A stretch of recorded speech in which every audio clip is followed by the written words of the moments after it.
This is Malia Brady. I'm a certified personal trainer, certified nutritional therapist, and I'm also an online health and fitness coach. So you guys know I like making little videos about nutrition, health, fitness, that kind of stuff, all that stuff I'm really into. So I'm studying for another nutritional certification right now, and I'm just learning so much, and I want to pass along some of the things that I'm learning. So there's kind of a, I don't know, nutritional buzzword that's come out in the past, I don't know, at least 10 years it's been, I know. We talk about the glycemic index.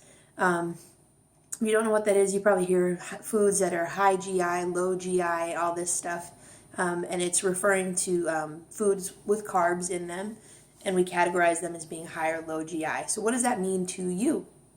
Basically, the glycemic index is a rating system that basically compares the effect that a food has on our body to the way that pure glucose, just straight sugar, acts on our body. So you know that when we ingest a food with sugar in it, and carbohydrates, of course, are just long chains of sugars, it produces a response in our body. So that response is usually a big old rise in our blood sugar as soon as we ingest and break down that food.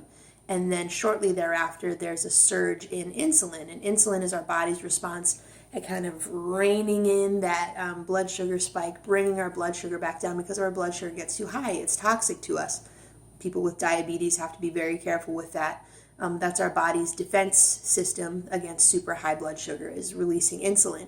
So what comes up must come down. So you've got this insulin spike that's got to come back down. So if you've ever had like a really sugary meal, this always happens to me when I eat pancakes. Like I find that I'm super hungry and tired like 30 minutes later.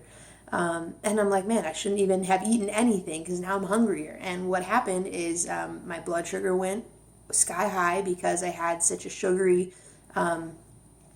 food. So I had a big old insulin spike to try and grab some of that, but it's not an exact science. Sometimes that insulin goes a little bit too far and we end up with lower blood sugar than when we started. And I remember, when I was really, really overweight, having days where I would look back and be like, man, all I ate was like carbs today. All I would have would be, Pop-Tart for breakfast and a leftover piece of pie at lunch, pretzels throughout the day, like just carbs. And the problem with that is you're just riding this blood sugar roller coaster all day long. You feel super hungry.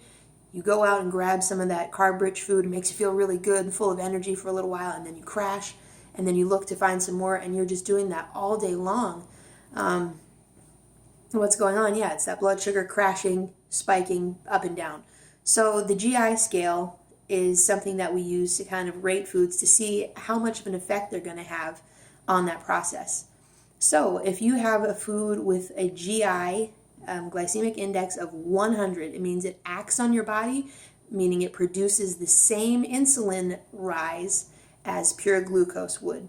So if something is high GI, so a donut probably has a pretty high GI, like close to 100. Candy, Twinkies, ice cream, that kind of stuff is really high GI because it has these really short, tiny chains of sugars. So it's going to produce a really high spike, probably going to have that result in hypoglycemia after. You start to get into foods and they tend to be a little bit better for you. Kind of medium glycemic index foods. So things like bananas, apples, natural fruit sugars, even some carbohydrates that are a little bit simpler, but not as refined and processed as bread and crackers and stuff. So maybe some things like potatoes that'll still produce that blood sugar rise and a little bit of an insulin spike, but it's not as intense as just eating candy and sugar. Finally, when you get down into low glycemic foods, these are things that are not going to cause your blood sugar to skyrocket. It's not going to have a huge insulin spike afterwards. So these are really long chain carbohydrates, starches, things like whole oats, whole wheat, anything that's in intact form where your body's really got to work to break it down. Some peas, lentils, barley, things like that. And those aren't really a huge part of the standard American diet, unfortunately. So as I've been learning about this, I've started to really rethink some of my food choices. You guys know I do meal prepping, and I do usually like sweet potatoes or just regular white potatoes, red potatoes as part of my meal, because I'm like, I don't think carbs are bad for you. I am very active. I work out a lot. I need carbohydrates to give me energy, to give me fuel.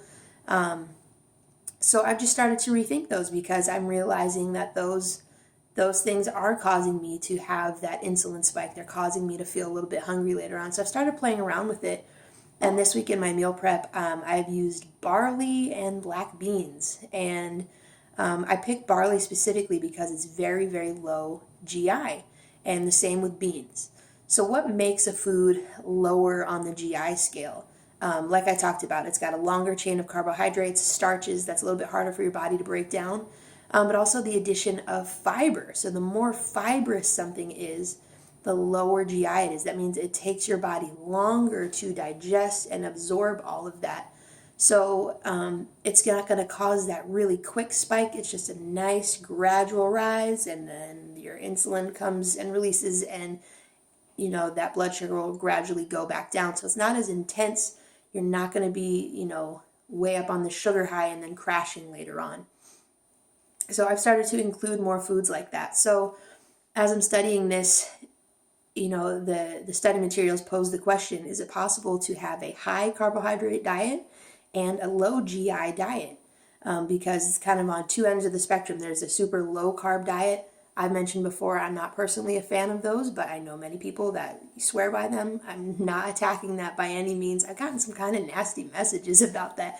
I promise I'm not attacking your low carb stuff. But on that end of the spectrum, they're very low carb, but also very low GI. These meat and, fats, these foods the glycemic index doesn't really apply.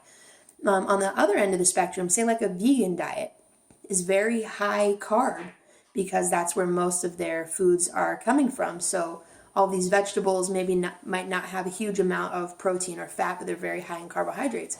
But they're also low glycemic index because they have so much fiber and maybe also a bit of protein in them that the digestion is very slow.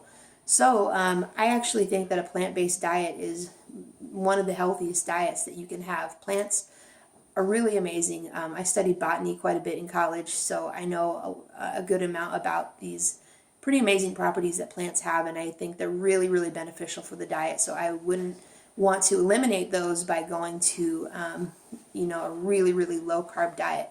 So that diet is very high in carbs, but it's also very low GI. So I really recommend that if you're interested in losing weight, if, you struggle with hunger or this blood sugar roller coaster I talk about all the time. That's something that's really helped me, is not necessarily eating less, just add more vegetables to your diet, add more of these low GI foods to your diet. You'll feel fuller longer. You're not going to have these blood sugar spikes, energy spikes and dips and cravings and all that stuff that makes trying to get healthy like kind of miserable. So I really recommend that if you're looking for those kinds of changes. So if you guys have any questions about this, maybe some examples of low GI foods, if you're looking to add those to your diet, send me a message. You guys know I love talking about this stuff. So I'm going to go heat up some barley and beans right now and have that for my afternoon snack. So I will enjoy that, and I'll talk to you later. Bye, guys.